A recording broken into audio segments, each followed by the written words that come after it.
What's going on, BookTube? Today I'm going to be doing two things. One, I'm going to be doing a quick life update, and then the second is I'm going to be going over a very belated August wrap-up, and hopefully the life update will kind of explain why I'm so late to getting to my August wrap-up. And essentially, I'm in my family medicine rotation right now, which, for people who don't know, family medicine is like you could be seeing patients anywhere from, I think my youngest patient was a 9-day-old child, and then the oldest patient was in his 90s, still doing really well, very active. I think it was like 94, 95, and just walking, golfing, just out there living life. And it was really cool to see that huge range of patients. But in family medicine, you're also having to learn a lot of information in a very short amount of time. And as a medical student, like our first 2 years, that's all we're doing. So that wasn't necessarily the difficult part of this rotation. The difficult part was all the assignments they had us do. So we're supposed to learn this huge, massive amount of information while also having to spend the 2 hours a night writing up papers on things that I think that if we use that same amount of time doing other types of learning, probably could have contributed better to our learning process than writing these papers that, I'm not going to say they're a waste of time. I just think that we could have spent the time doing something that would have helped teach us better. So it was very workload heavy as well as a very content heavy. And then on top of that, I got coronavirus. So I was out for about a week, and it was hard to keep up with assignments and all this kind of stuff. The last thing that has really contributed to the workload of this rotation is we have a test coming up that's like 6 hours long and is worth 10% of our final grade for these next 2 years. So it's a really big test. There's a lot of studying, and it's just been a lot these past couple weeks.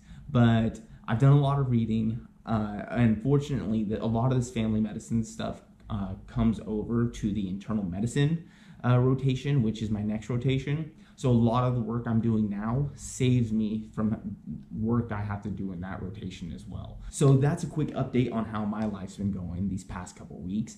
But while I've been doing that, I've gotten through a couple of really good books. So I'm going to go ahead and go into my August wrap up.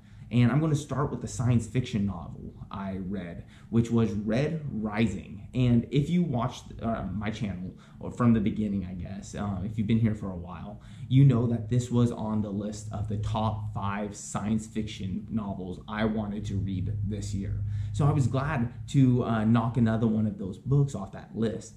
And I didn't, like when I started this book, I didn't have many expectations. I didn't know much about the setting. I didn't know much about the plot.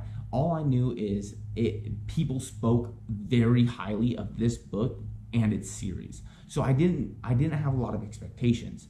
I ended up really enjoying it. I would classify this as a soft science fiction, maybe like science fantasy more than anything, but it's still soft science fiction because it has a lot of social science issues, a lot of class ideology and the theme behind it, and it was a very cool read. It's from a different perspective than what I'm used to reading, so that was an interesting take. And then also, it was just, I thought it was really well done. I don't think it's one of the greatest books of all time, but it's a solid read, and I'm glad I read it. Like, I wanted to continue the story when I got done with the very first book. So if Red Rising was a book I started with very few expectations, other than this is supposed to be a super good book, like people speak very highly of it, this next book I'm going to talk about is a book that I started with lots of expectations. And this book didn't live up to those expectations, or not that they didn't live up to the expectations, it was just different from what I was expecting, and that is The Dragonbone Chair by Tad Williams. And when you read a book that is different from what you expected, in my experience, a lot of the times, the book, I don't like it as much. And it's because it is not fulfilling a promise that I had heard before. So I keep expecting this thing that never comes.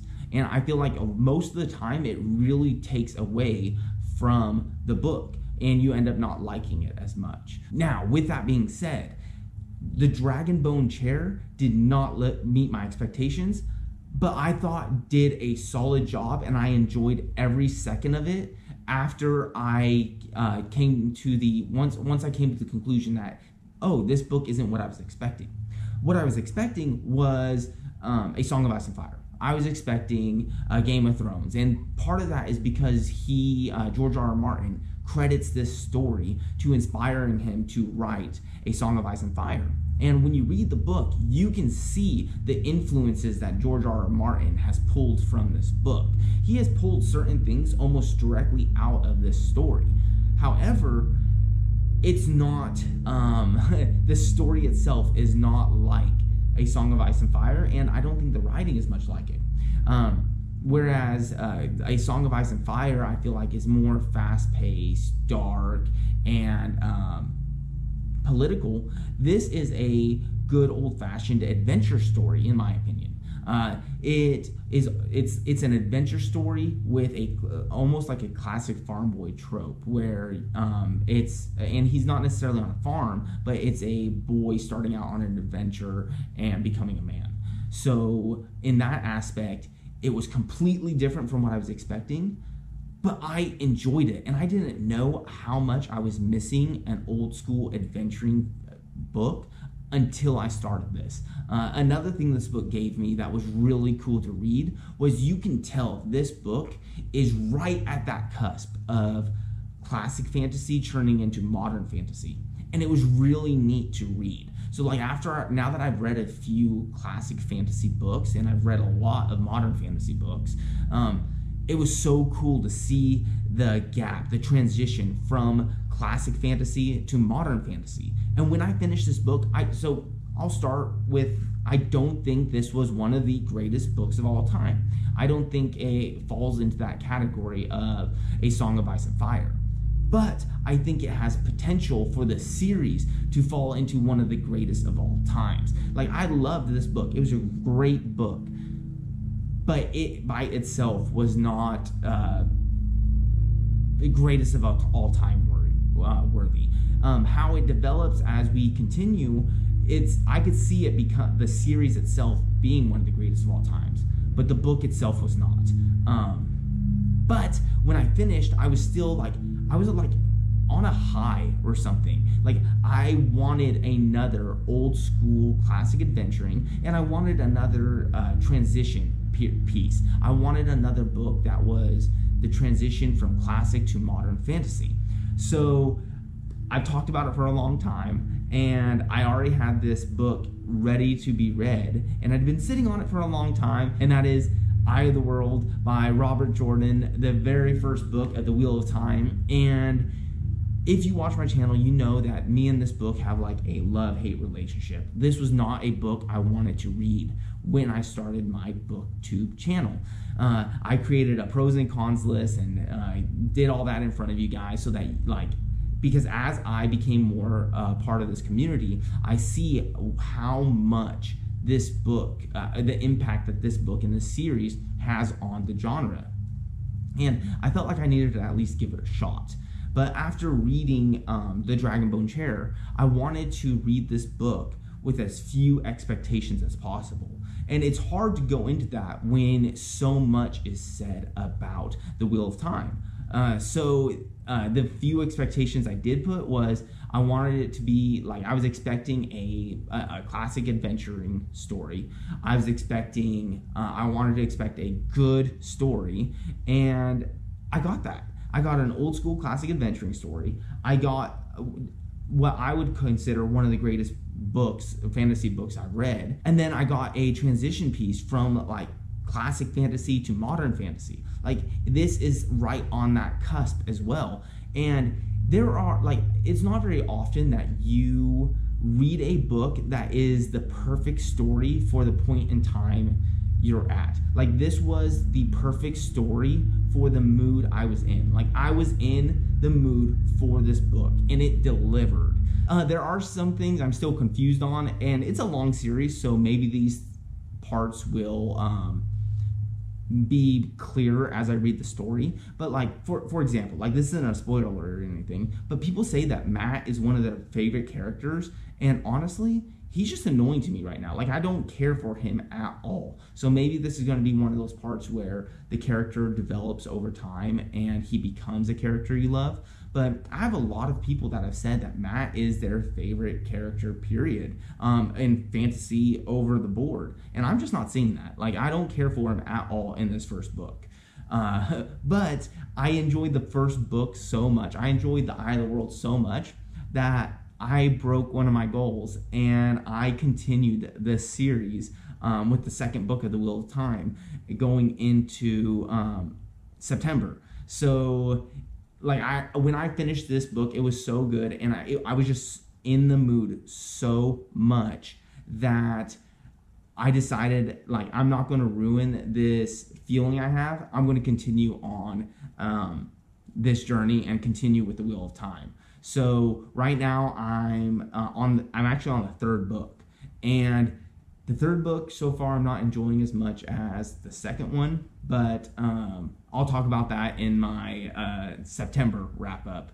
As far as this month goes, honestly, this might go down as one of the best months, and maybe I understated how good Red Rising was.